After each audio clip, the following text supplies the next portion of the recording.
Junior న్యాయవాదులు ఎన్నో ఇబ్బందులు ఎదుర్కొంటున్నారని బార్ అసోసియేషన్ ప్రతినిధులు పేర్కొన్నారు.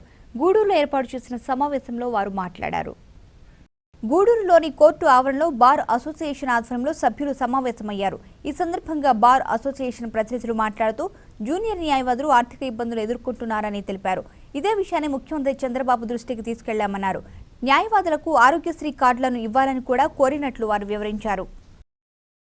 ఈ ముఖ్యంగా ప్రస్తుతం న్యాయవాదులు ఎదుర్కొన్న సమస్యలు జూనియర్ న్యాయవాదులు అయితేనేమి సీనియర్ న్యాయవాదులని కానీ పూర్తిగా చర్చించి ఈ జూనియర్ న్యాయవాదులు వారు వృత్తిలో చేరిన తర్వాత 5 సంవత్సరాలు అనేకమైన ఇబ్బందులు పడి వారి కుటుంబాలని పోషించలేని పరిస్థితుల్లో దీన పరిస్థితుల్లో ఉండటం వల్ల ప్రతి జూనియర్ న్యాయవాదికి స్టైఫండ్ అనేది ప్రభుత్వం ద్వారా ఇప్పించవాలని కోరడం జరిగింది. ఇక్కడ ఈ తీర్మానం చేయడం జరిగింది. న్యాయవాదులకి ఫేర్ ఫండ్ అనేది ఒకటి ఏర్పాటు చేయడం జరిగింది. ప్రస్తుతం ఆంధ్ర రాష్ట్రంలో ఇటీవల తెలంగాణ ప్రభుత్వం వారు న్యాయవాదులకి 100 కోట్ల రూపాయలు కార్పస్ ఫండ్గా ఇవ్వడం జరిగింది. అదేవిధంగా ఈ ఆంధ్రప్రదేశ్ ప్రభుత్వం వారు కూడా 100 కోట్లు ఈ న్యాయవాది సంబంధించిన న్యాయ సంస్థలకు 100 కోట్ల రూపాయలు వృత్తిగా చెల్లించవాలని కూడా కోరడం జరిగింది.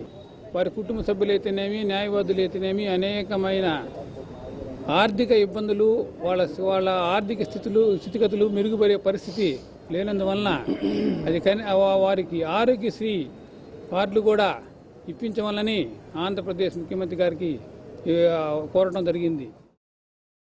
న్యాయవాది వృత్తిలో చేరిన తర్వాత కొండాకొండ నుంచి వస్తాను. నాలాంటి న్యాయవాది మిత్రులు చాలామంది పక్క విలేజ్ నుంచి వస్తున్నారు. అందువల్ల ప్రభుత్వం వారు మాకు తప్పకుండా ఇళ్ల పట్టాలు మంజూరు చేయవలసిందిగా కోరుతున్నాం. న్యాయవాదులకు ఇంటి నివేశ స్థలాలే కాకుండా న్యాయవాదులు వాలంటరీ రిటైర్మెంట్ ఇచ్చినప్పుడు వాళ్ళకి డెత్ బెనిఫిట్ అనేది చనిపోయిన తర్వాత వాళ్ళ కుటుంబ సభ్యులకు ఇచ్చేదానికన్నా వాళ్ళు బతికుండగానే కనీసం సగం అమౌంట్ అయినా ఇవ్వాలని సభాముఖంగా బార్ అసోసియేషన్ తరఫున బార్ కౌన్సిల్కి తెలియజేస్తున్నాను.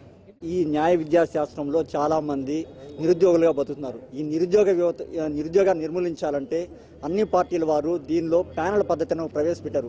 ఆ ప్యానల్ ప్రొసీజర్ ప్రకారం ఏదో సుమారు ఒక 70 అప్లికేషన్స్ చేస్తే 5 అప్లికేషన్స్ ఇస్తారు. దానిలో 1 మాత్రం గవర్నమెంట్ సెలెక్ట్ చేస్తే మిగిలిన వాళ్ళందరూ మాత్రం నాట్ అప్లికేబుల్గా వెనుకబడుతున్నాయి.